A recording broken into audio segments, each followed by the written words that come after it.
Jared. I was just wondering what you thought of Nazem Kadri's hit on Faulk, and if this is a situation where you kind of have to be bracing yourself for a suspension.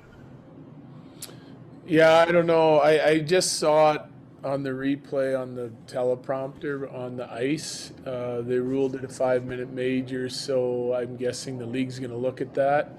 Um, I haven't really seen all the angles of it and whatnot, so they'll look at it and who knows.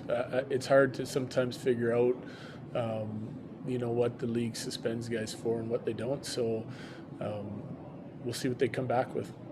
Lauren Jabara, Altitude Sports. Hey, Jared, I know you probably like the result of a win, but maybe not necessarily, the last 30 minutes. Just what did you think about your team's performance tonight in over the full game? Loved our first. I really liked the start of our second too. I thought it was 3-0. I thought we had multiple opportunities to extend our lead from that. Didn't capitalize. And then we stopped working and stopped checking and started turning the puck over. Very similar to game one, actually. And they got a little life out of it. And so they owned the second part of the second period for sure. I didn't mind our third, though. I mean, obviously, we're playing back and forth hockey at the start, and then the 5 minute major puts us on our heels. But penalty kill steps up. They get one off the rush in zone. They did a nice job, keep us with the lead, and so that's where we needed to be. And we get a big goal from Nate. They answer back. Obviously, I don't like the rush coverage on that goal, but it is what it is. The guys found a way to dig in and get the job done after going through the 5 minute major. Nate got the guys together on the bench, had a little chat, so did Landy, and off we went to answer the bell and get us a couple big goals for us. I know you said after last game, after putting 50 shots on goal, you wanted more guys to crash the net, take away Bennington's eyes a little bit. How did you think of your performance there, getting bodies in front of the net? Donskoy had 2 tip goals.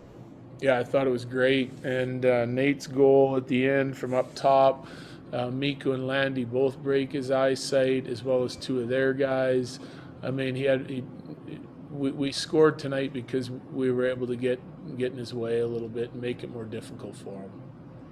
Mike Chambers, Denver Post.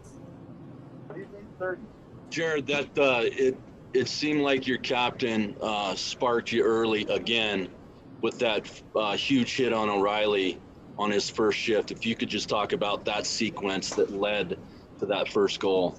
Yeah, great start.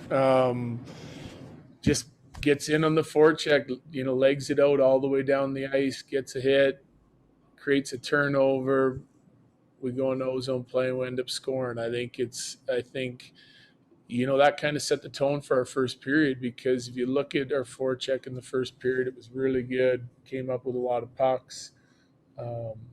Breakouts didn't start as clean as I would have liked, but they got better as the period went on. And if you do a job breaking the puck out properly, you can get in the forecheck, more consistently. So I think that Landy kind of set the tone there, and the rest of our team followed suit for the first period.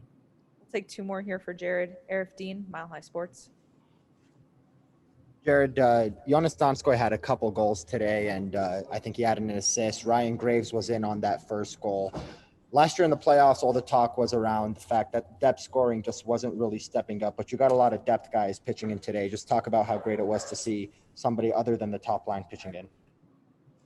I mean, you have to have it. You have to have guys elevating their game this time of year. You have to have different guys chipping in and making plays, and not just on the offensive side of it, but on the defensive side of it as well. So, I didn't mind our depth scoring last year in the playoffs though either. I thought, Kadri was putting up some good numbers. Burakovsky's putting up good numbers. So I don't know if that part of it is true, but I think that you got to have it. And, to have guys chip in tonight and get on the board, I think is, it's good. The guys are feeling good about their game, and especially when we play the way we can in the first period.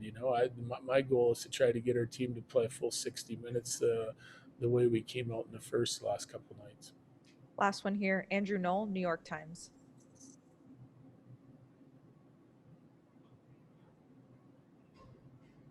Go ahead, Andrew. There you go. Yeah. Can you hear me okay? Yep. Yeah. Apologies for a big picture question post game, but I wanted to ask you about Joe Sakic.